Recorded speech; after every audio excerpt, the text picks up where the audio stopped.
AI 시대에 있어서의 보안은 어떻게 챙겨갈 수 있을까요? 자세히 체크해 보도록 하겠습니다.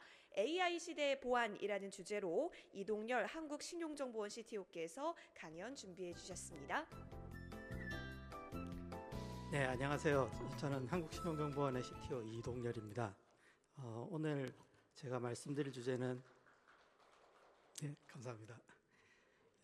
오늘 제가 말씀드릴 주제는 AI와 보안입니다. 오늘 오전 세션에서도 그렇고 많은 금융권에서 AI가 어떻게 활용될 수 있는지, 어떻게 활용되고 있는지에 대한 얘기들이 많이 있었고요. 이번 세션은 주로 이제 보안에 대한 얘기인데 AI와 보안 두 개의 교집합에 대해서 제가 말씀드린다고 생각해 주시면 되겠습니다.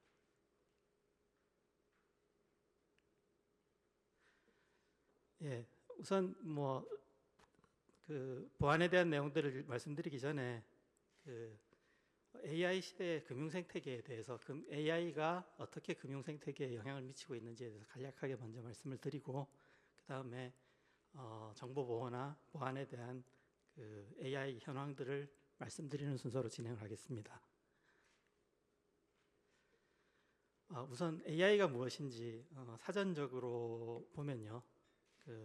인간이 다양한 환경하에서 경험하고 학습한 것을 문제 해결에 적용하는 것처럼 그대로 이제 학습한 결과를 이용해서 새로운 문제를 해결하는 방안을 찾아내는 시스템이라고 보시면 되겠습니다.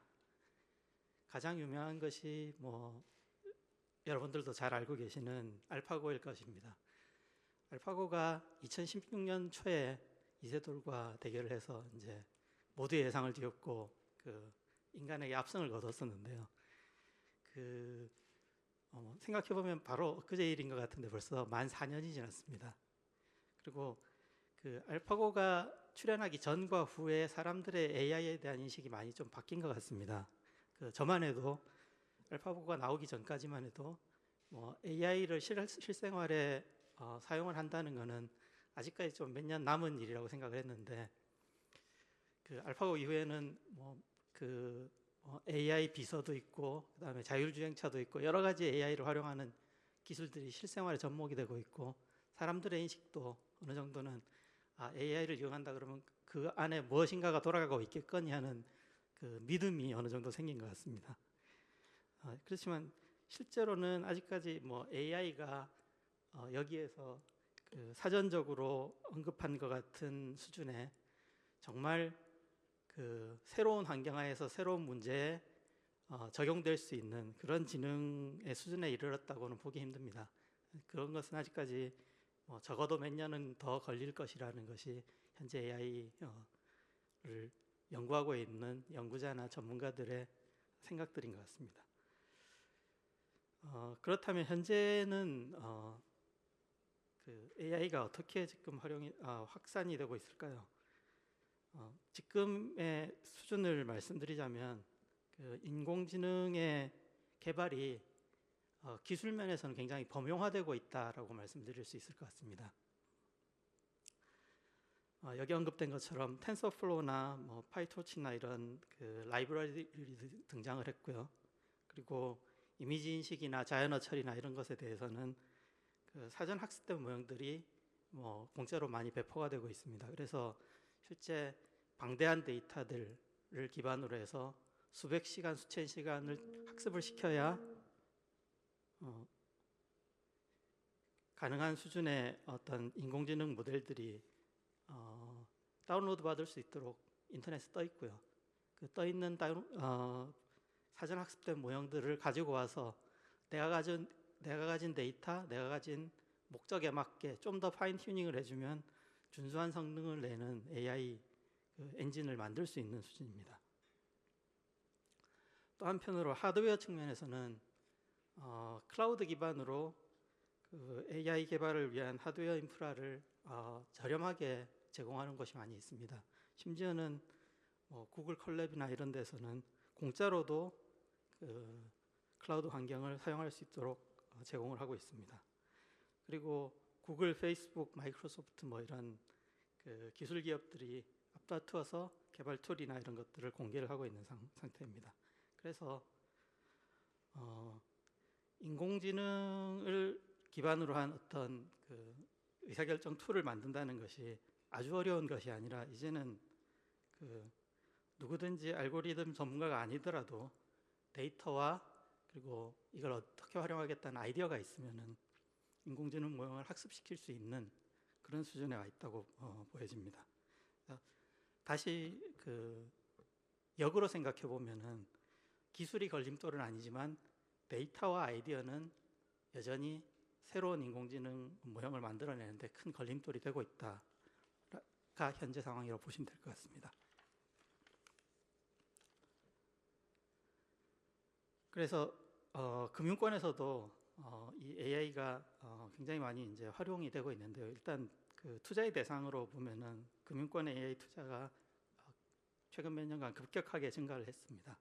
그리고 실제 이 AI를 활용하는 측면에서도 AI 기술의 잠재력을 실증하는 단계는 이미 지났다고 보고요. 그것이 다양한 업무에 지금 활용이 되고 있는 그런 단계입니다. 몇 가지 예를 들어 보면은 챗봇이라든지 RPA 같은 것들을 이용해서 업무 프로세스를 효율화해서 일상적인 프로세스 비용을 절감하는 부분들, 이런 부분들이 대형 금융기관들이 이미 활용하고 있는 부분들입니다. 그리고 대량의 고객 접점 정보를 분석을 해서 개인화된 서비스를 제공을 하는 것, 이 부분도 상당히 많은 부분 진척이 되고 있습니다. 그리고 결제 시스템 등에서 금융사기를 방지를 한다든지, 또한 새로운 결제 방식에 대한 새로운 인사이트를 제공한다든지 이런 부분도 있고요. 그리고 이 모든 것이 이제 혁신적인 금융상품과 서비스를 가능하게 해서 새로운 시장을 개척하는 데도 도움을 주고 있는 상황입니다.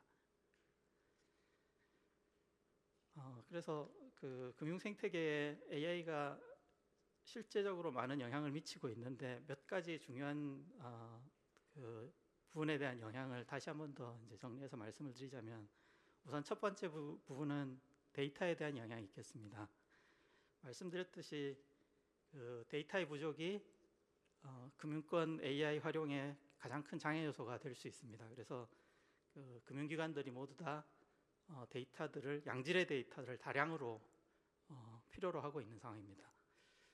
실제로 데이터가 많이 없다는 것들도 금융기관들이 토로하고 있는 현황이고요. 데이터가 있다고 하더라도 여러 가지 이제 규제 요인들 때문에, 개인정보 보호라든지 이런 것들 때문에 충분히 활용할 수 없다는 것들이 또 한계이기도 합니다. 두 번째로는 고용에 대한 영향이 있겠습니다. 아직은 좀 너무 앞서간 얘기가 아니냐라는 반응도 있을 수 있지만은, 실제로 AI가 활용이 확산이 되면 될수록 단순한 반복 업무는 AI로 대체될 가능성이 굉장히 높습니다.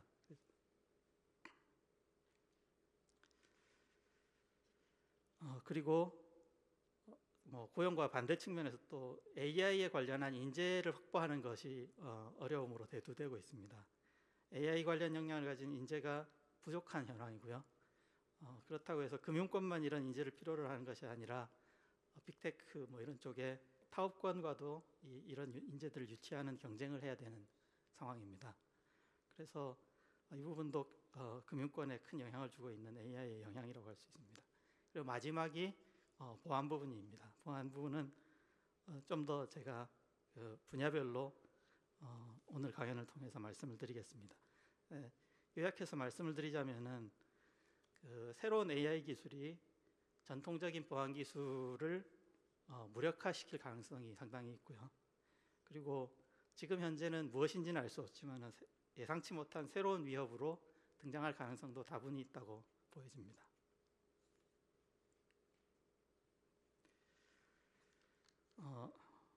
다음은 특히 이제 보안 중에서도 정보 보호 분야에 대해서 현황을 짚어보도록 하겠습니다. 앞서 말씀드린 것처럼 AI에서는 필수적으로 이제 다량의 학습 데이터를 필요로 하고요. 이 다량의 학습 데이터를 활용을 하기 위한 소스로는 금융권에서 역시 개인정보의 부분이 가장 크다고 할 수 있습니다. 그래서 개인정보의 수집과 활용 증대가 당연히 예상이 됩니다. 근데 한편으로는 또 이렇게 더 많은 개인정보를 수집하고 더 많이 활용을 하면 할수록 개인정보의 식별 위험성도 커지는 것이고요. 원하명 가능성도 커진다고 할 수 있습니다. 그래서 AI 기술 활용으로 인해서 개인이 새로운 서비스를 받고 새로운 상품을 접할 수 있는 편의성이 증가하는 부분, 그리고 금융회사 입장에서 경제적인 이익이 늘어나는 부분이라는 플러스 요인도 있지만은 반면에 개인정보의 침해 가능성이 커진다는 마이너스 요인도 있습니다. 이 균형을 어떻게 맞춰야 가야 하느냐가 숙제인데요.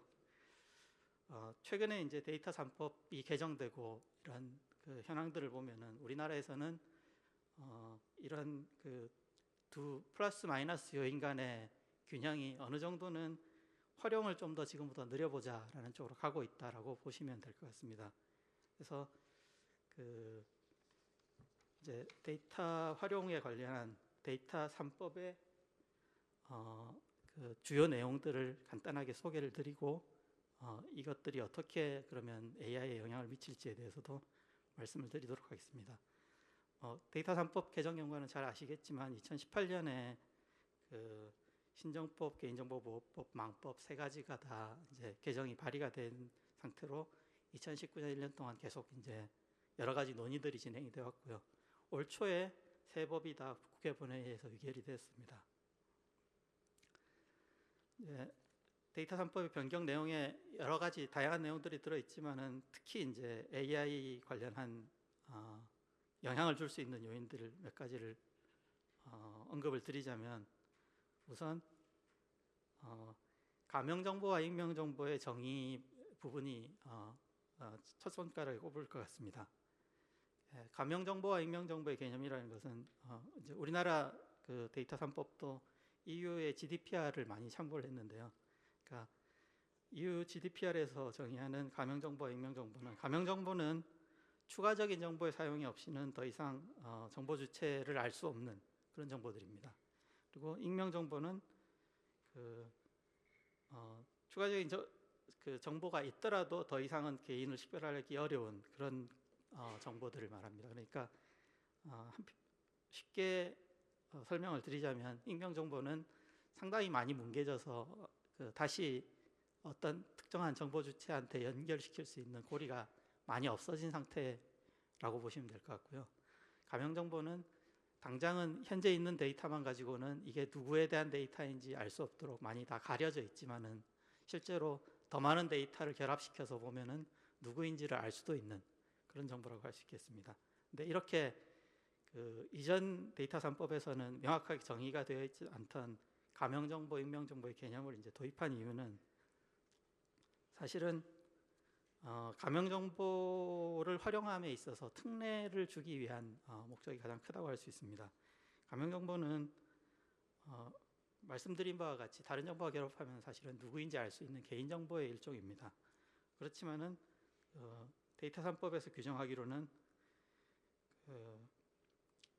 개인정보 처리자는 통계 작성이나 과학적 연구, 공익적 기록 보존 등의 목적을 위해서는 정보 주체의 동의 없이도 가명정보를 활용할 수 있는 길이 열리게 되었습니다.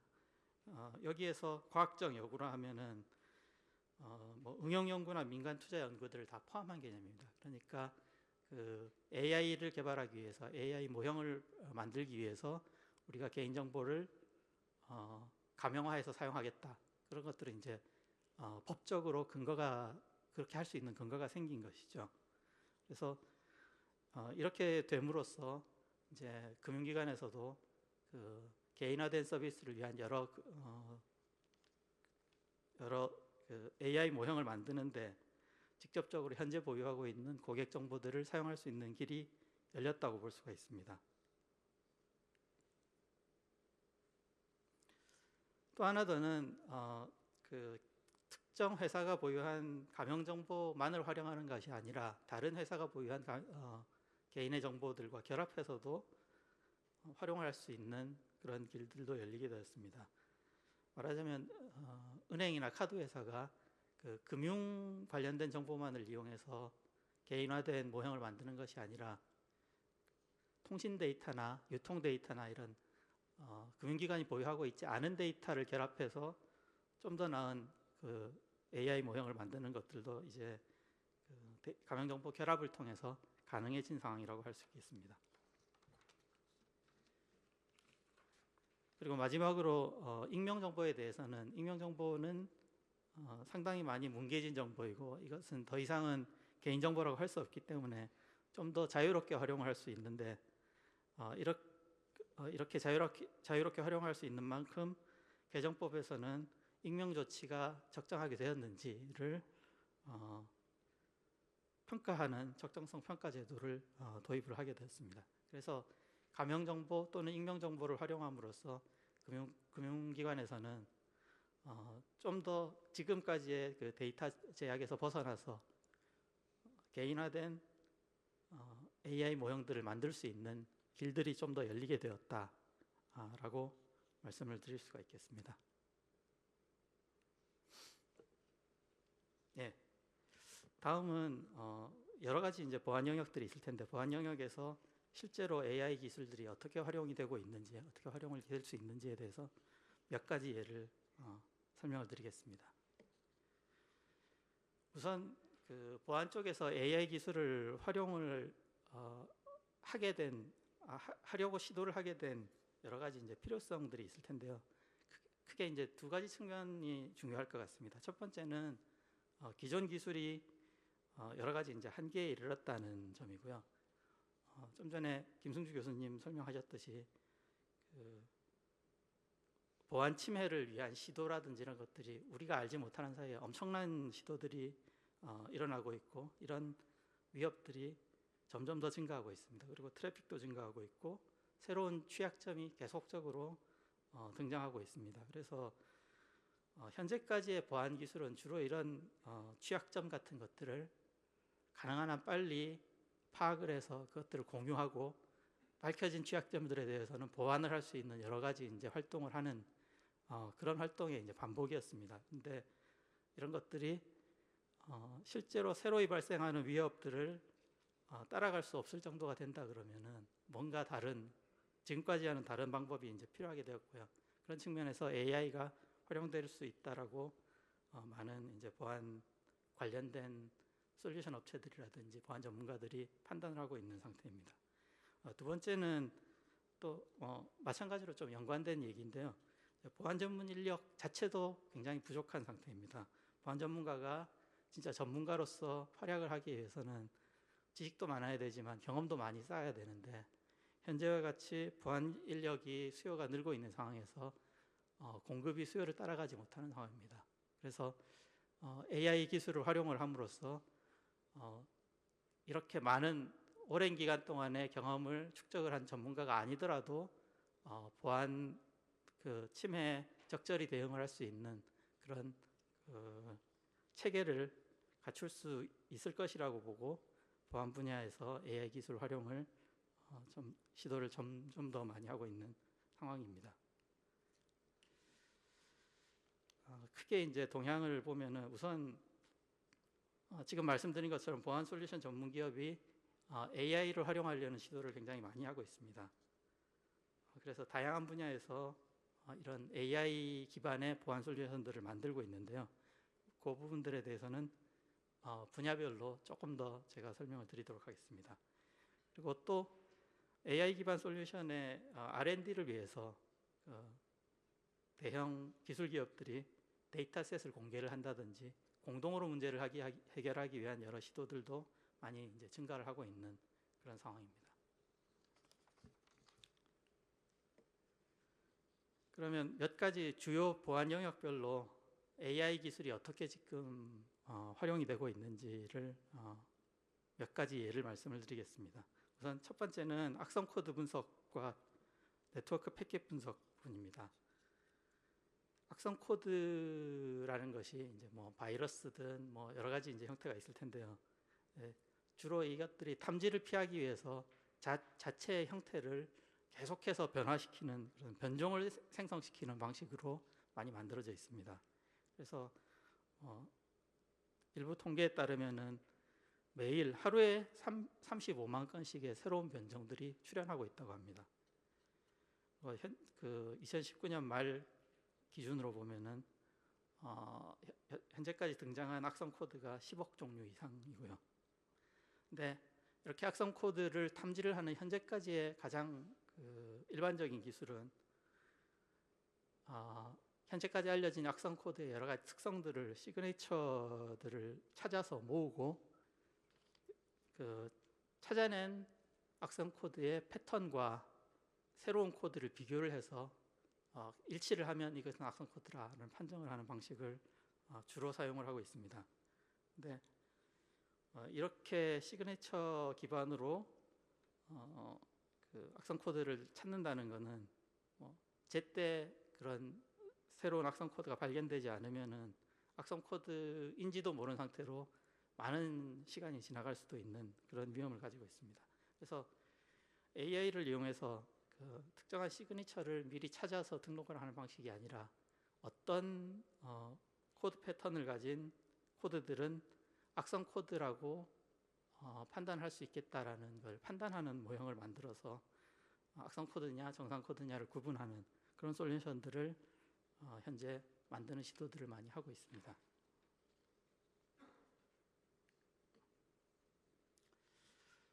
다음은 사용자 행태 분석입니다. 사용자 행태 분석에서는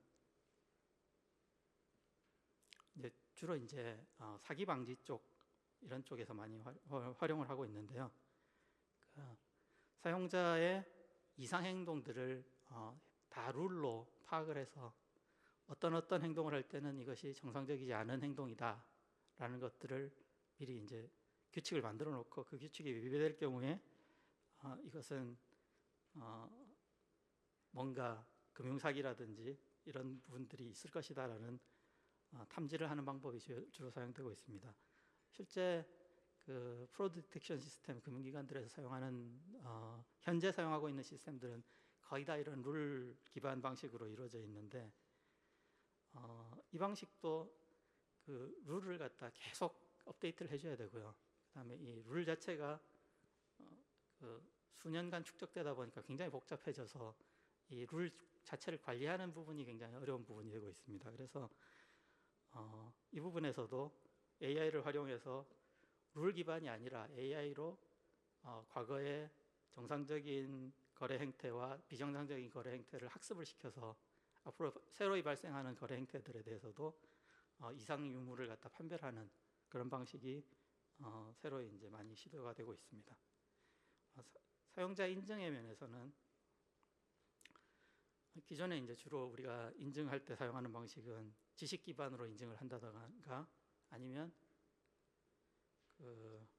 생체 인증 같은 것들이 많이 사용됐었습니다. 근데 여기에다가 행위 기반 인증, 그러니까 사용자가 스마트폰이나 웹이나 이런 데를 사용할 때 마우스를 얼마나 빨리 움직이는지, 클릭을 얼마나 자주 하는지 등등을 패턴화해서 이 패턴을 벗어나는지 안 벗어나는지를 기반으로 해서 사용자를 인증하는 방식 등도 개발이 되고 있습니다.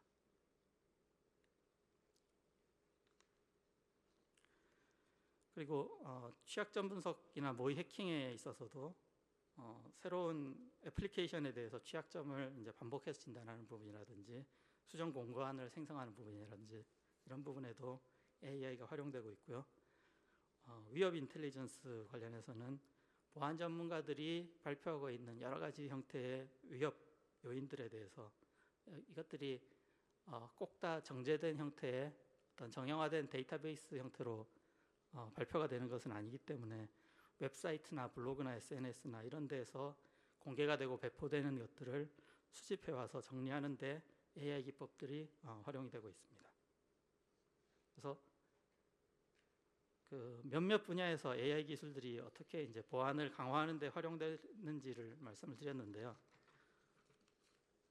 역으로 해커들도 AI 기술을 많이 또 활용하려고 시도를 하고 있습니다. 그래서 해커들이 AI 기술을 활용을 하는 몇 가지 예를 말씀을 드리자면은 우선은 AI 기반으로 악성 코드를 생성하는 부분이 있습니다. 그러니까 실제 악성 코드 감지를 위해서 사용하는 여러 AI 엔진들을 분석을 해서 AI 엔진들이 주로 잘 찾아내는 어떤 특성들을 역으로 리버스 엔지니어링을 해서 그것들을 피해서 악성 코드를 만들어내는 거죠. 그래서 이거는 그 악성 코드 감지 AI가 가지고 있는 그 감지 모델을 역으로 이제 탈취를 하는 그런 형태가 되는 겁니다. 그리고 또 다른 방향으로는 AI를 활용한 이제 챗봇을 만들어서 비정상적으로 시스템 접근 권한을 얻어낸다든지 이런 데 활용을 하는 방식들도 있고요. 그리고 AI의 착각을 유도하는 방식이 있습니다. 포이즈닝 어택이라는 표현도 쓰는데 AI 기반의 보안 솔루션을 무력화하기 위해서 실제로는 악성이 아닌 코드인데 악성 코드인 것처럼 보이는 그런 코드들을 이용해서 접근 시도를 계속 반복을 하는 겁니다. 그렇게 반복을 하다 보면 AI가 그 착각을 하거나 또는 이제 AI가 계속 거짓 양성 반응을 보이니까 관리자 입장에서 그 감도를 센시티비티를 낮춰가지고 AI가 더 이상은 그런 것들을 감지하지 못하도록 조절을 하도록 유도를 하는 그런 방식이죠. 그리고 또 하나 더는